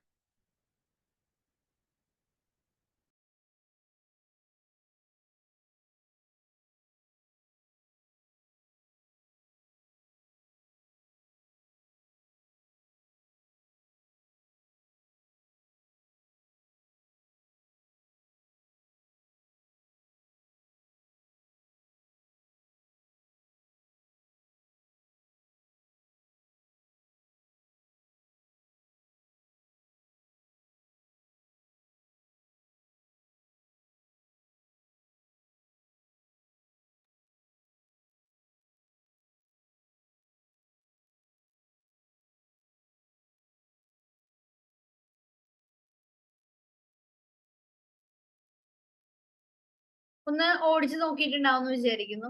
നമ്മളിപ്പോ എത്ര നദികളെ കുറിച്ച് പറഞ്ഞു? ആദ്യം പറഞ്ഞത് 4. പെരിയാറിനെ കുറിച്ചായിരുന്നു. രണ്ടാമത് ഭാരതപ്പുഴ, മൂന്നാമത് പമ്പ, 4ാമത് ചാലിയാർ. അടുത്ത പറയാലോ? നമുക്ക് ഈ 41 നദികളെ കുറിച്ചൊന്നും പഠിക്കാനില്ല കേട്ടോ. അടുത്തത് നമുക്ക് പഠിക്കാനുള്ളത് ചാലക്കുടി പുഴയെ കുറിച്ചാണ്. നമ്മുടെ നാട്ടിലുള്ള പുഴയായതുകൊണ്ട് നമുക്ക് കുറച്ചുകൂടി കണക്റ്റഡ് ആയിരിക്കും അല്ലെ. ജൈവ വൈവിധ്യം ഏറ്റവും കൂടുതലുള്ള നദിയാണ് ചാലക്കുടി പുഴ. ഏറ്റവും കൂടുതൽ മത്സ്യങ്ങളുടെ വെറൈറ്റി ഉള്ള പുഴയാണ് ചാലക്കുടി പുഴ എന്ന് പറയുന്നത് കേട്ടോ. അപ്പോ പറമ്പിക്കുളം, കുരിയാർകുട്ടി, ഷോളയാർ, കാരപ്പാറ, ആനക്കയം എന്നീ പുഴകൾ ചേർന്ന് രൂപം കൊള്ളുന്ന നദിയാണ് ചാലക്കുടി പുഴ. പാലക്കാട്, തൃശൂർ, എറണാകുളം ജില്ലയിലൂടെയാണ് ചാലക്കുടി പുഴ ഒഴുകുന്നത്. ഓക്കെ, പാലക്കാട്, തൃശൂർ, എറണാകുളം ജില്ലയിൽ കൂടെ ഒഴുകുന്നു. നമുക്കറിയാം നമ്മുടെ ചാലക്കുടി പുഴയിൽ സ്ഥിതി ചെയ്യുന്ന പ്രധാന വെള്ളച്ചാട്ടങ്ങളാണ് ഒന്ന് അതിരപ്പള്ളി, വാഴച്ചാല്, പെരിങ്ങൽകുത്ത്. കേരളത്തിലെ ഏറ്റവും വലിയ വെള്ളച്ചാട്ടമാണ് അതിരപ്പള്ളി. ആ വെള്ളച്ചാട്ടം ചാലക്കുടി പുഴയിലാണ്. പിന്നെ ഷോളയാർ ജലവൈദ്യുത പദ്ധതി, പെരിങ്ങൽകുത്ത് ജലവൈദ്യുത പദ്ധതി ഇത് സ്ഥാപിച്ചിരിക്കുന്നത് ചാലക്കുടി പുഴയിലാണ്. ഇനി ജലസേചനത്തിന് വേണ്ടി മാത്രമായിട്ട് ചാലക്കുടി പുഴയിൽ നിർമ്മിച്ചിരിക്കുന്ന ഡാമാണ് തുമ്പൂർമുഴി. അതൊരു ചെക്ക് ഡാം പോലെ പണിതിരിക്കുന്നതാണ്. അതിൽ നിന്ന് കനാൽ ഉപയോഗിച്ച് ജലസേചനത്തിനായി വെള്ളം കുറവുള്ള സ്ഥലങ്ങളിലേക്കൊക്കെ വെള്ളം കൊണ്ടുപോകുന്നുണ്ട്. ഓക്കെ, ചാലക്കുടി പുഴ വന്ന് പതിക്കുന്നത് പെരിയാറിലാണ്. ചാലക്കുടി പുഴ നേരെ പോയി അറബിക്കടലിലല്ല പതിക്കുന്നത്. ചാലക്കുടി പുഴ ചേരുന്നത് പെരിയാറിനോടാണ്. പുത്തൻവേലിക്കര അല്ലെങ്കിൽ ഇളന്തിക്കര അല്ലെങ്കിൽ പുത്തൻവേലിക്കര എറണാകുളം ജില്ലയിൽ വെച്ചിട്ടാണ് ചാലക്കുടി പുഴ പെരിയാറുമായിട്ട് ചേരുന്നത്. പിന്നീട് ചാലക്കുടി പുഴയും പെരിയാറും കൂടി ഒന്നിച്ചൊഴുകി കൊടുങ്ങല്ലൂർ കായലായിട്ട് ചേരും. കൊടുങ്ങല്ലൂർ കായല് അതിനുശേഷം അറബിക്കടലിൽ ചേരും. ക്ലിയർ ആണല്ലോ? അപ്പൊ ചാലക്കുടി പുഴ പെരിയാറുമായിട്ട് ചേരുന്നത് ഇളന്തിക്കരയിൽ വെച്ചിട്ടാണ്. അതിനുശേഷം ഇത് രണ്ടും കൂടി ഒന്നിച്ചൊഴുകി കൊടുങ്ങല്ലൂർ കായലിൽ ചേരുന്നു. കൊടുങ്ങല്ലൂർ കായല് അറബിക്കടലായിട്ട് ചേരും. ഓക്കെ, അപ്പൊ കേരളത്തിലെ ഏറ്റവും ബയോഡൈവേഴ്സിറ്റി ഉള്ള ജൈവ വൈവിധ്യമുള്ള പുഴ ഏതാണ്? ചാലക്കുടി പുഴയാണ്. ഇനി നമുക്ക് അറിയാവുന്ന കുറച്ച് ജലവൈദ്യുത പദ്ധതികളുടെ പേരുകൾ നോക്കി വെക്കണം കേട്ടോ. ഷോളയാർ ജലവൈദ്യുത പദ്ധതി സ്ഥിതി ചെയ്യുന്നത് എവിടെയാണ്? പെരിങ്ങൽകുത്തിലാണ്. ചാലക്കുടി പുഴയിലാണ്. പെരിങ്ങൽകുത്ത് സ്ഥിതി ചെയ്യുന്നത് ചാലക്കുടി പുഴയിലാണ്. വെള്ളച്ചാട്ടങ്ങൾ ഏതൊക്കെയുള്ള? അതിരപ്പള്ളി ഉണ്ട്, വാഴച്ചാലുണ്ട്, പെരിങ്ങൽകുത്തുണ്ട്. ജലസേചനത്തിനായി ചാലക്കുടി പുഴയിൽ നിർമ്മിച്ചിരിക്കുന്ന ഡാമാണ് തുമ്പൂർ മുഴി ഡാം. ചാലക്കുടി പുഴ പെരിയാറുമായിട്ട് ചേരുന്നത് ഇളന്തിക്കരയിൽ വെച്ചിട്ടാണ്. പിന്നെ ഇത് രണ്ടും കൂടി ഒന്നിച്ചൊഴുകി കൊടുങ്ങല്ലൂർ കായലിൽ ചേരുന്നു. കൊടുങ്ങല്ലൂർ കായലിൽ നേരെ അറബിക്കടലുമായിട്ട് ചേരുന്നു. ക്ലിയർ ആണല്ലോ? അപ്പൊ ചാലക്കുടി പുഴ കഴിഞ്ഞു. ഇനി അടുത്ത് പഠിക്കാനുള്ളത് നെയ്യാറാണ്. നെയ്യാറിന്റെ പ്രത്യേകത എന്താ പറഞ്ഞ? കേരളത്തിന്റെ ഏറ്റവും തെക്കേ അറ്റത്തുള്ള നദിയാണ് നെയ്യാർ എന്ന് പറയുന്നത്. നെയ്യാറിന്റെ ഉത്ഭവസ്ഥാനം എവിടെയാണ്? അഗസ്ത്യമലയിലാണ് ഉത്ഭവസ്ഥാനം. ഇനി പതനം അറബിക്കടലിലാണ്. പോഷക നദികള് കല്ലാർ, കരവലിയാർ. ഇതിൽ നമുക്ക് അറിയേണ്ടത് ശ്രീനാരായണ ഗുരു ശിവപ്രതിഷ്ഠ നടത്തിയ അരുവിപ്പുറം ഏത് നദിയുടെ തീരത്താണ്? നെയ്യാർ നദിയുടെ തീരത്താണ്. അതുപോലെ നമ്മൾ അറിഞ്ഞിരിക്കേണ്ട വേറൊരു സാധനമാണ് മരക്കുന്നം ദ്വീപ് സ്ഥിതി ചെയ്യുന്ന നദീതീരം. അതും നെയ്യാറാണ്. അപ്പൊ ഇതില് ഇത്രയും പറഞ്ഞതില് 3 പോയിന്റ്സ് ആണ് നമുക്ക് അത്യാവശ്യം അറിഞ്ഞിരിക്കേണ്ടതുള്ളത്. ഒന്ന്, കേരളത്തിലെ ഏറ്റവും തെക്കേയറ്റത്തെ നദിയാണ് നെയ്യാറ്. ശ്രീനാരായണ ഗുരു ശിവപ്രതിഷ്ഠ നടത്തിയ അരുവിപ്പുറം ഏത് നദീതീരത്താണ്? നെയ്യാർ നദീതീരത്താണ്. മരക്കുന്നം ദ്വീപ് സ്ഥിതി ചെയ്യുന്നത് ഏത് നദീതീരത്താണ്? നെയ്യാർ തീരത്താണ്. ഓക്കെ. ദെൻ നമ്മൾ പറഞ്ഞ കേരളത്തിലെ ഏറ്റവും ചെറിയ നദിയാണ് മഞ്ചേശ്വരം പുഴ. ലെങ്ത് എത്രയായിരുന്നു? 16 കിലോമീറ്റർ ആണ് മഞ്ചേശ്വരം പുഴയുടെ നീളം. കേരളത്തിന്റെ ഏറ്റവും വടക്കേ അറ്റത്തുള്ള നദിയാണ് മഞ്ചേശ്വരം പുഴ. അതിന്റെ ഉത്ഭവസ്ഥാനം ബാലപ്പൂണി കുന്നുകളാണ്. ഇതിന് വേറൊരു പേരാണ് തലപ്പാടി കുന്നുകൾ അല്ലെങ്കിൽ തലപ്പാടി പുഴ. തലപ്പാടി കേട്ടിട്ടുണ്ടല്ലോ അല്ലെ? തലപ്പാടി, മേപ്പാടി, തലപ്പാടി ഒക്കെ നമ്മൾ കേട്ടിട്ടുണ്ടായിരുന്നു ആ ഉരുൾപൊട്ടൽ ഉണ്ടായിരുന്ന സമയത്തൊക്കെ. ഇനി മഞ്ചേശ്വരം പുഴയുടെ പതനസ്ഥാനം ഉപ്പള കായലാണ്. നമ്മൾ കഴിഞ്ഞ ദിവസം കായലുകളുടെ പേര് പറഞ്ഞപ്പോൾ പഠിച്ചിരുന്ന ഒരു കായലാണ് ഉപ്പള കായൽ. അത് കാസർഗോഡ് ജില്ലയിലാണ് ഉള്ളത്. ഇനി ഈ കാസർഗോഡ് ജില്ലയ്ക്ക് ഒരു പ്രത്യേകതയുണ്ട്. ഏറ്റവും കൂടുതൽ നദികൾ ഒഴുകുന്ന ജില്ലയാണ് കാസർഗോഡ് ജില്ല. 12 നദികളാണ് കാസർഗോഡ് ജില്ലയിലുള്ളത്. ഓക്കെ. അപ്പൊ കേരളത്തിലെ ഏറ്റവും ചെറിയ നദിയാണ് മഞ്ചേശ്വരം പുഴ. കേരളത്തിന് ഏറ്റവും വടക്കേ അറ്റത്തുള്ള നദിയാണ് മഞ്ചേശ്വരം പുഴ. ദെൻ കേരളത്തിലെ ഏറ്റവും കൂടുതൽ നദികൾ ഒഴുകുന്ന ജില്ലയാണ് കാസർഗോഡ്. ടോട്ടല് എത്ര ജില്ലയുള്ളത്? സോറി, ടോട്ടല് ഇത് ആരാണ് ഈ വരച്ചുകൊണ്ടിരിക്കുന്ന ആള്? ഓക്കെ. ടോട്ടല് കാസർഗോഡ് ജില്ലയിൽ എത്ര നദികളാണുള്ളത്? 12 നദികളാണുള്ളത്. ഓക്കെ. ഇനി ചന്ദ്രഗിരി പുഴ. ഈ മൗര്യ സാമ്രാജ്യ സ്ഥാപകനായ ചന്ദ്രഗുപ്ത മൗര്യന്റെ പേരിൽ അറിയപ്പെടുന്ന കേരളത്തിലെ നദിയാണ് ചന്ദ്രഗിരി പുഴ. പെരുമ്പുഴ, പയസ്വിനി എന്നൊക്കെ അറിയപ്പെടുന്നത് ചന്ദ്രഗിരി പുഴയാണ്. മലയാളക്കരയ്ക്കും തുളുനാടിനും ഇടയിൽ പരമ്പരാഗത അതിരായിട്ട് കണക്കാക്കപ്പെട്ടിരുന്ന പുഴയാണ് ചന്ദ്രഗിരി പുഴ. ഈ തുളുനാട് എന്ന് പറഞ്ഞ തുളു ഭാഷ സംസാരിക്കുന്ന കുറച്ചു പേരുണ്ടല്ലോ, അവർക്കും ഈ പക്ക മലയാളം സംസാരിക്കുന്ന ആളുകളുടെ ഇടയിലും പരമ്പരാഗതമായിട്ട് നമ്മൾ കണക്കാക്കിയിരുന്ന ഒരു അതിർത്തിയാണ് ഈ പുഴ കേട്ടോ. പക്ഷെ ഈ ചന്ദ്രഗിരി പുഴയെ കുറിച്ച് എക്സാമിന് PSC ചോദിച്ചിരുന്ന ചോദ്യം ഇതെന്താണെന്നറിയോ? കാസർഗോഡ് പട്ടണത്തിന് U ആകൃതിയിൽ ചുറ്റി ഒഴുകുന്ന നദി ഏത്? അത് സ്ഥിരം ഒരു ക്വസ്റ്റ്യൻ ആയിരുന്നു. ചന്ദ്രഗിരി പുഴയാണ് അതിന്റെ ഉത്തരം കേട്ടോ.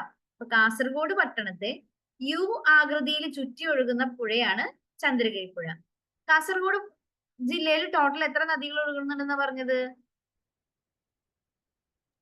12 നദികളാണ് ഉള്ളത്. അതിലെ ഏറ്റവും ചെറിയ നദിയാണ് മഞ്ചേശ്വരം പുഴ. അപ്പൊ ഈ ചന്ദ്രഗിരി പുഴയെ കുറിച്ച് നമ്മൾ അറിഞ്ഞിരിക്കേണ്ട പോയിന്റ് എന്താണ്? കാസർഗോഡ് പട്ടണത്തെ U ആകൃതിയിൽ ചുറ്റി ഒഴുകുന്ന നദിയാണ് ചന്ദ്രഗിരി പുഴ. ക്ലിയർ ആണല്ലോ?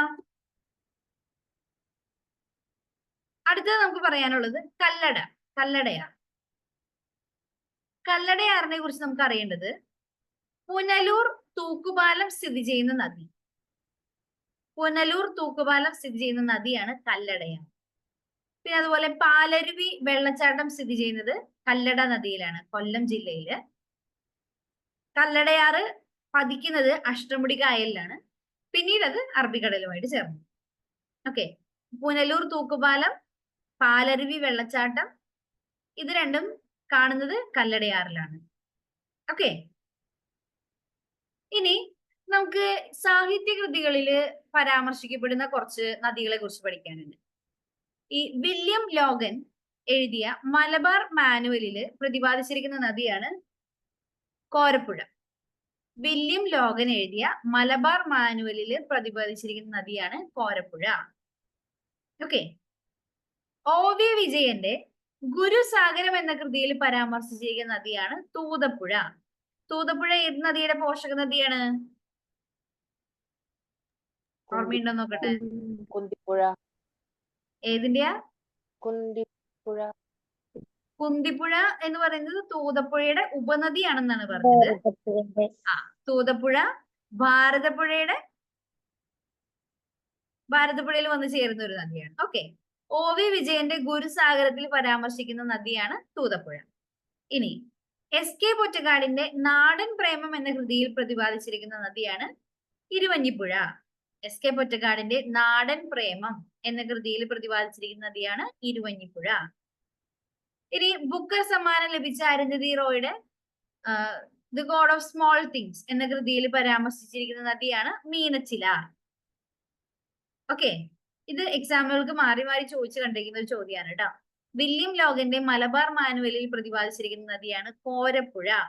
OV വിജയന്റെ ഗുരുസാഗരം എന്ന കൃതിയിൽ പരാമർശിച്ചിരിക്കുന്ന നദിയാണ് തൂതപ്പുഴ. SK പൊറ്റക്കാടിന്റെ നാടൻ പ്രേമം എന്ന കൃതിയിൽ പ്രതിപാദിച്ചിരിക്കുന്ന നദിയാണ് ഇരുവഞ്ഞിപ്പുഴ. ബുക്കർ സമ്മാനം ലഭിച്ച അരുന്ധതി റോയുടെ ഗോഡ് ഓഫ് സ്മോൾ തിങ്സ് എന്ന കൃതിയിൽ പരാമർശിച്ചിരിക്കുന്ന നദിയാണ് മീനച്ചിലാർ. 4 ഓർത്തു വെക്കാലോ.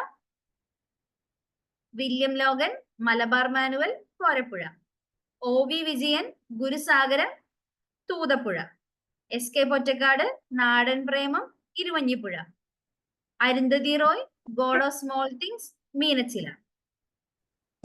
ഓക്കെ, ഇനി യൂറോപ്യന്മാരുടെ കാലത്ത് ഇന്ത്യയിലെ ഇംഗ്ലീഷ് ചാനൽ അല്ലെങ്കിൽ ബ്രിട്ടീഷ് ചാനൽ എന്ന് വിളിക്കപ്പെട്ടിരുന്ന നദിയാണ് മയ്യഴിപ്പുഴ. നമ്മള് മയ്യഴിപ്പുഴയുടെ തീരങ്ങളിൽ പുസ്തകം കേട്ടിട്ടുണ്ട് അല്ലെ. പണ്ട് കാലത്ത് ഈ മാഹി തലശ്ശേരി ഇത് രണ്ടിനെയും വേർതിരിച്ചിരിക്കുന്ന നദിയാണ് മയ്യഴിപ്പുഴ. നമുക്കറിയാം മാഹി എന്ന് പറയുന്നത് യൂറോപ്യൻ ആധിപത്യത്തിൽ ഉണ്ടായിരുന്ന സ്ഥലമാണ്. ഏറ്റവും അവസാനം യൂറോപ്യന്മാര് പിൻവലിഞ്ഞൊരു സ്ഥലമാണ് മാഹി. അപ്പൊ അതുകൊണ്ട് ഇന്ത്യയിലെ ഇംഗ്ലീഷ് ചാനൽ എന്നറിയപ്പെട്ടിരുന്നത് എന്ന് പറഞ്ഞു കഴിഞ്ഞാൽ യൂറോപ്യന്മാരുടെ തന്നെ ഇടയില് രണ്ട് ആധിപത്യങ്ങളുടെ ഇടയിൽ അല്ലെങ്കിൽ അത് രണ്ടിനെ സെപ്പറേറ്റ് ചെയ്തുകൊണ്ട് ഒഴുകിയിരുന്ന നദി എന്ന അർത്ഥത്തിലാണ് നമ്മൾ ഇംഗ്ലീഷ് ചാനൽ എന്ന് വിളിക്കുന്നത്. അങ്ങനെ യൂറോപ്യന്മാരുടെ കാലത്ത് ഇന്ത്യയിലെ ഇംഗ്ലീഷ് ചാനൽ എന്നറിയപ്പെടുന്ന നദിയാണ് മയ്യഴിപ്പുഴ. അതിന്റെ ഉത്ഭവസ്ഥാനം വയനാടൻ കുന്നാണ്. തലശ്ശേരിയെയും മാഹിയെയും തമ്മിൽ വേർതിരിക്കുന്ന നദിയാണ് മയ്യഴിപ്പുഴ. മീനച്ചിലാറിന്റെ തീരത്ത് സ്ഥിതി ചെയ്യുന്ന പട്ടണമാണ് കോട്ടയം. അരുവിക്കര, പേപ്പാറ എന്നീ അണക്കെട്ടുകൾ സ്ഥിതി ചെയ്യുന്ന നദിയാണ് കരമന നദി. ഇതില് ഇംഗ്ലീഷ് ചാനൽ എന്നുള്ളത് ഇമ്പോർട്ടന്റ് ആണ്, ബാക്കി അത്ര ചോദിച്ചു കണ്ടിട്ടില്ല. ഓക്കെ, ഇനി നമുക്ക് പറയാനുള്ളത് കിഴക്കോട്ടൊഴുകുന്ന നദികളെ കുറിച്ചാണ്. കിഴക്കോട്ടൊഴുകുന്ന എത്ര നദികളുണ്ടെന്നാ പറഞ്ഞത്? 3 ഉണ്ട് അല്ലെ. ഏതൊക്കെയാ? ഭവാനി, ഓൾറെഡി തന്നെ പറയാം. കബനി, ഭവാനി, പാമ്പാർ. ഏറ്റവും നീളം കൂടിയത് കബനി, രണ്ടാമത് ഭവാനി, നീളം കുറഞ്ഞത് പാമ്പാർ. ഓക്കെ, ഈ കബനി, ഭവാനി, പാമ്പാർ ഇത് 3ഉം കാവേരിയുടെ പോഷക നദികളാണ്. കാവേരി നദി നമ്മൾ കേട്ടിട്ടുണ്ടാവും. തമിഴ്നാട് കർണാടകയിലൂടെ ഒഴുകുന്ന നദിയാണ് കാവേരി നദി. ഈ കാവേരി നദിയുടെ പോഷക നദികളാണ് കബനി, ഭവാനി, പാമ്പാർ എന്ന് പറയുന്നത്. ഇനി ഇതില് പാമ്പാറും ഭവാനിയും ഈ 2 നദികളും തമിഴ്നാട്ടിലേക്കാണ് ഒഴുകുക. അപ്പോ കബനി എവിടേക്കായിരിക്കും ഒഴുകുക? ഗസ് ചെയ്യാൻ പറ്റുമോ? കർണാടകയ്ക്ക് ഒഴുകുന്ന നദിയാണ് കബനി. തമിഴ്നാട്ടിലേക്ക് ഒഴുകുന്ന നദികളാണ് പാമ്പാറും ഭവാനിയും.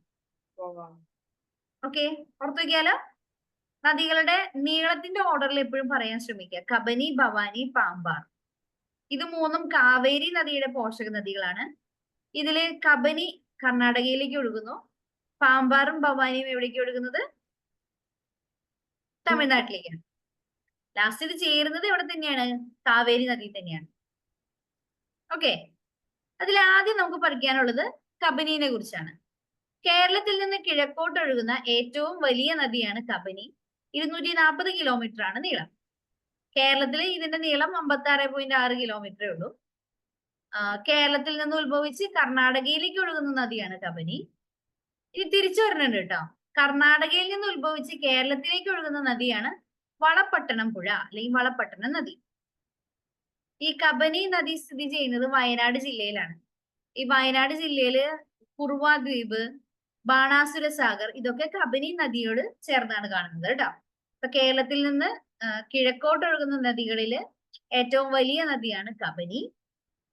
കേരളത്തിൽ ഇതിന്റെ നീളം 56.6 കിലോമീറ്ററേ ഉള്ളൂ. കേരളത്തിൽ നിന്ന് ഉത്ഭവിച്ച് കർണാടകയിലേക്കാണ് കബനി നദി ഒഴുകുന്നത്. തിരിച്ചോ, കർണാടകയിൽ നിന്ന് ഉത്ഭവിച്ച് കേരളത്തിലേക്ക് ഒഴുകുന്ന നദി ഏതാ? വളപട്ടണം. വളപട്ടണം പുഴ. കബനി നദി ഒഴുകുന്ന നദി ജില്ല ഏതാണ്? വയനാട്. വയനാട് ജില്ല. ഇനി പനമരം, മാനന്തവാടി ഈ രണ്ട് നദികൾ കൂടി ചേർന്നാണ് കബനി നദി ഉണ്ടാകുന്നത്. കബനി നദിയുടെ തീരത്ത് സ്ഥിതി ചെയ്യുന്ന ദേശീയോദ്യാനം ചോദിക്കാറുള്ള ചോദ്യമാണ്. കബനി നദിയുടെ തീരത്ത് സ്ഥിതി ചെയ്യുന്ന ദേശീയോദ്യാനമാണ് കർണാടകയിലുള്ള നാഗർഹോളെ ദേശീയോദ്യാനം. കബനി അറിയപ്പെടുന്ന മറ്റൊരു പേരാണ് കപില. അത് ചോദിക്കാറുണ്ട്. കബനി അറിയപ്പെടുന്ന മറ്റൊരു പേരാണ് കപില. കബനി നദി പതിക്കുന്നത് കാവേരി നദിയിലാണ്, നമ്മൾ ഓൾറെഡി പറഞ്ഞു. കബനി നദി കാവേരിയുമായിട്ട് ചേരുന്ന സ്ഥലത്തിന് പറയുന്ന പേരാണ് തിരുമക്കുടലു നരസിപുര. കർണാടകയിലുള്ള ഒരു സ്ഥലത്തിന്റെ പേരാണ് തിരുമക്കുടലു നരസിപുര. നല്ല പേരല്ലേ? തിരുമക്കുടലു നരസിപുര എന്ന സ്ഥലത്താണ് കബനി കാവേരിയുമായിട്ട് ചേരുന്നത്. കബനി നദി അറിയപ്പെടുന്ന മറ്റൊരു പേരാണ് കപില. കാവേരി നദിയുടെ പോഷക നദിയാണ് കബനി. ഇനി ഇതിന്റെ തീരത്ത് സ്ഥിതി ചെയ്യുന്ന ദേശീയോദ്യാനമാണ് നാഗർഹോളെ ദേശീയോദ്യാനം. ഓക്കെ, ബാണാസുര സാഗർ ഡാം സ്ഥിതി ചെയ്യുന്നത് കബനിയുടെ പോഷക നദിയായ കരമനത്തോട്ടിലാണ്. ബാണാസുര സാഗർ ഡാം സ്ഥിതി ചെയ്യുന്നത് കബനിയുടെ പോഷക നദിയായ കരമനത്തോട്ടിലാണ്. കുറുവ ദ്വീപ് സ്ഥിതി ചെയ്യുന്നത് കബനി നദിയിലാണ്. ഓർത്തു വയ്ക്കാലോ, ബാണാസുര സാഗർ അതുപോലെ കുറുവ ദ്വീപ് ഇത് രണ്ടും സ്ഥിതി ചെയ്യുന്നത് കബനി നദി. അപ്പൊ കിഴക്കോട്ട് ഒഴുകുന്ന നദികളിൽ ഏറ്റവും നീളം കൂടിയ നദിയാണ് കബനി അല്ലെ. അതിനുശേഷം നീളത്തിൽ അടുത്തത് വരുന്നത് ഭവാനി ആണെങ്കിൽ നമ്മൾ ഇനി പഠിക്കാൻ പോകുന്നത് പാമ്പാറിനെ കുറിച്ചാണ്. പാമ്പാറും പമ്പയും തമ്മിൽ ബന്ധമൊന്നുമില്ല, രണ്ട് നദിയാണ് കേട്ടോ. ദേവികുളത്തെ അല്ലെങ്കിൽ ആനമുടിയിൽ നിന്ന് ഉത്ഭവിച്ച് കേരളത്തിലൂടെ ഒഴുകി തമിഴ്നാട്ടിലെത്തുന്ന നദിയാണ് പാമ്പാർ. 31 കിലോമീറ്റർ ആണ് പാമ്പാറിന്റെ ആകെയുള്ള നീളം. ഓക്കെ, അപ്പൊ ദേവികുളം ബെൻമുറി അല്ലെങ്കിൽ ആനമുടിയിൽ നിന്ന് ഉത്ഭവിച്ച് കേരളത്തിലൂടെ തമിഴ്നാട്ടിലേക്ക് ഒഴുകുന്നു. പാമ്പാറും എന്തിന്റെ പോഷക നദിയാണ്? ഏത് നദിയുടെ പോഷക നദിയാണ് പാമ്പാറ്? ഉറങ്ങിയോ?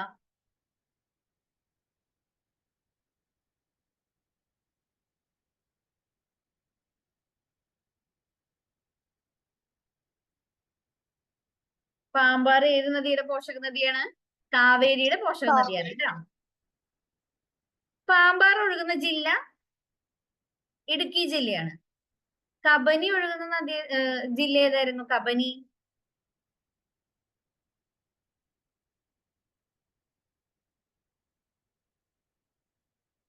കബനി നദി തൊട്ടു മുമ്പ് നമ്മൾ പഠിച്ച കബനി നദി ഒഴുകുന്ന ജില്ല വയനാട്. പാമ്പാർ ഒഴുകുന്ന ജില്ല ഇടുക്കി. ഓക്കെ, പണ്ട് കാലത്ത് അല്ലെങ്കിൽ തുടക്കകാലങ്ങളിലൊക്കെ പാമ്പാർ അറിയപ്പെട്ടിരുന്നത് തലയാർ എന്ന പേരിലായിരുന്നു. പാമ്പാറും തേനാറും തമിഴ്നാട്ടിൽ വെച്ച് സംഗമിച്ചുണ്ടാകുന്ന നദിയാണ് അമരാവതി. ഈ അമരാവതി നദി കാവേരിയുടെ ഒരു പ്രധാന പോഷക നദിയാണ്. ഓക്കെ, പാമ്പാറും തേനാറും സംഗമിച്ചുണ്ടാകുന്ന അമരാവതി നദി കാവേരിയുടെ ഒരു പ്രധാന പോഷക നദിയാണ്.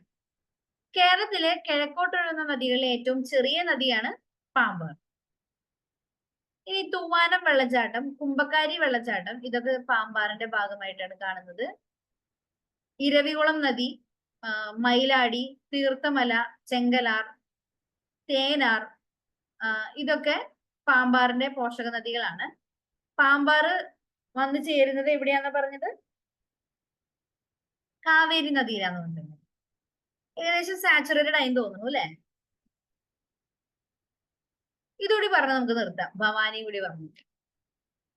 ഭവാനി നദിയുടെ ഉത്ഭവ സ്ഥാനം എവിടെയാണ്? നീലഗിരി കുന്നുകളിലാണ്. ഇനി ഭവാനി ഒഴുകുന്ന ജില്ല പാലക്കാട് ജില്ലയാണ്. മൂന്ന് ജില്ലയാണ്, അതുകൊണ്ട് പ്രത്യേകം ശ്രദ്ധിക്കണം. കബനി ഒഴുകുന്നത് വയനാട് ജില്ല, ഭവാനി ഒഴുകുന്നത് പാലക്കാട് ജില്ല, പാമ്പാർ ഒഴുകുന്നത് ഏത് ജില്ലയാ?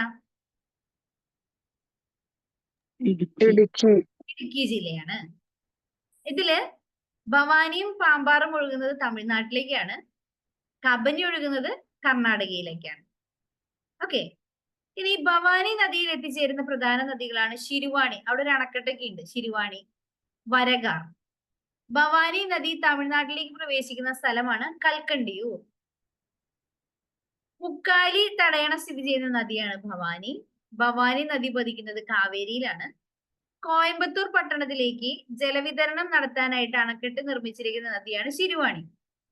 കേരളത്തിലെ ആദ്യ മൾട്ടി ഡിസിപ്ലിനറി ഉദ്ഖനന പ്രദേശമായ പട്ടണം സ്ഥിതി ചെയ്യുന്നത് പെരിയാറിന്റെ തീരത്താണ്. അതൊന്ന് ഓർത്തു വെക്കണേ.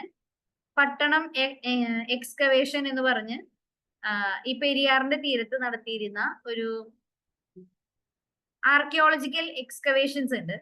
എന്ന് പറഞ്ഞാൽ പണ്ട്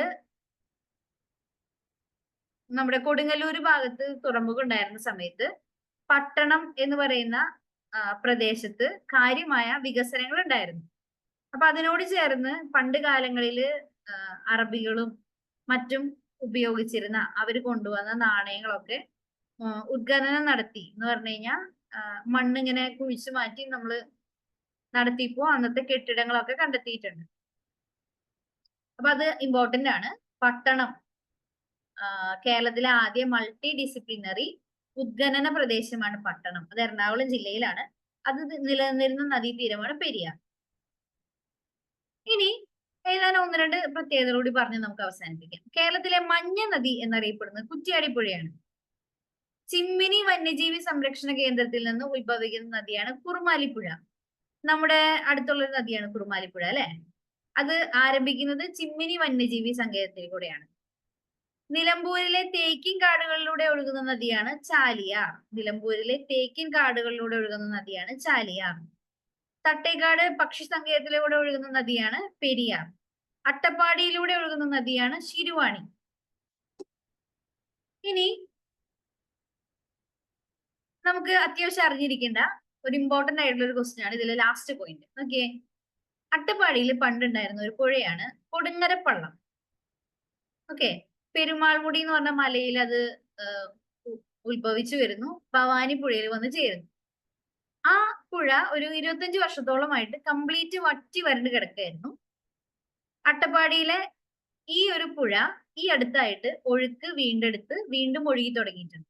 അതുകൊണ്ട് PSC എക്സാമുകൾക്ക് ചോദിക്കാറുണ്ട്, 1/4 നൂറ്റാണ്ട് മുമ്പ് വറ്റി വരണ്ട് പോയ അട്ടപ്പാടിയിലെ ഏത് പുഴയാണ് ഒഴുക്ക് വീണ്ടെടുത്തത്? ആ പുഴയുടെ പേരാണ് കൊടുങ്ങരപ്പള്ളം. അട്ടപ്പാടിയിലൂടെ ഒഴുകുന്ന നദിയാണ് കൊടുങ്ങരപ്പള്ളം. അത് ഒഴുക്കൊക്കെ ഇല്ലാണ്ട് ഫുൾ ഡ്രൈ ആയിട്ട് കിടക്കുകയായിരുന്നു. അതിപ്പോ എന്ത് ചെയ്തിട്ടുണ്ട്? വീണ്ടും ഒഴുക്ക് വീണ്ടെടുത്ത്. പിന്നെ നമ്മൾ കുറച്ചധികം നദികളെ കുറിച്ച് പഠിച്ചു അല്ലെ? ഈ നദികള് ഇങ്ങനെ ഒറ്റയടിക്ക് വായിക്കുമ്പോൾ ഒരുപാടുണ്ട്. പക്ഷെ വളരെ കുറച്ച് പോയിന്റ്സ് മാത്രമേ ഇതില് എക്സാമുകൾക്കായാലും റിപ്പീറ്റ് ചെയ്ത് ചോദിക്കുന്നുള്ളൂ. അതുകൊണ്ടാണ് അത് ഒറ്റ സ്ട്രെച്ചിൽ പറഞ്ഞത്. എല്ലാ കാര്യങ്ങളും ചിലപ്പോൾ നമുക്ക് ഓർത്തു വെക്കാൻ പറ്റിക്കൊള്ളണമെന്നില്ല. എന്നാലും പരമാവധി പഠിക്കാൻ ശ്രമിക്കാം കേട്ടോ.